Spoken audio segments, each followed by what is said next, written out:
بسم اللہ الرحمن الرحیم۔ السلام علیکم۔ خواب میں ہوا دیکھنا۔ حضرت ابن سیرین رحمۃ اللہ علیہ نے فرمایا ہے کہ اگر کوئی دیکھے کہ ہوا روشن اور صاف تھی تو دلیل یہ ہے کہ اس ملک کے لوگوں کی تندرستی اور معیشت خوب اور بہتر ہوگی اور ان کو راحت ملے گی، اور وہاں کے علماء اور اہل حکمت لوگوں کو دولت اور اقبال کی زیادتی اور ترقی حاصل ہوگی۔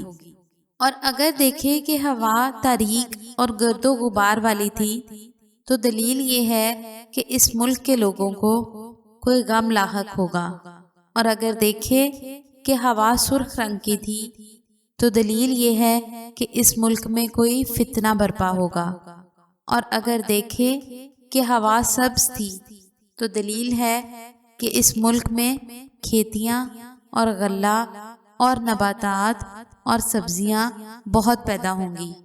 اور اگر دیکھے کہ ہوا سفید اور پاکیزہ ہو گئی ہے تو دلیل یہ ہے کہ اسی کے مطابق اس ملک کے لوگوں کو نعمت اور فراخی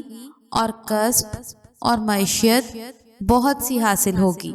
کرمانی رحمۃ اللہ علیہ کہتے ہیں کہ اگر کوئی دیکھے کہ ہوا گرد و غبار سے پاک اور صاف تھی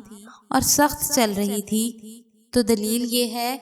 کہ کوئی بیگانہ بادشاہ اس ملک میں آئے گا اور ان لوگوں کو رنج اور زحمت پہنچائے گا، اور اگر دیکھے کہ کچھ تھوڑا سا حصہ ہوا کا کسی شہر یا کسی محل و مقام کے اوپر روشن اور صاف ہو گیا ہے تو دلیل یہ ہے کہ اس سال میں اس مقام کے لوگوں کو نعمت اور فراخی اور خیر و منفعت پہنچے گی، اور اگر دیکھے کہ ہوا مختلف طور سے تھی تو دلیل ہے کہ اس ملک کے لوگوں کا حال برا اور پریشان ہوگا۔ امام جعفر صادق رحمۃ اللہ علیہ فرماتے ہیں کہ دیکھنا ہوا کا خواب میں 4 وجہوں پر ہوتا ہے: بزرگی، منفعت، تندرستی اور معیشت۔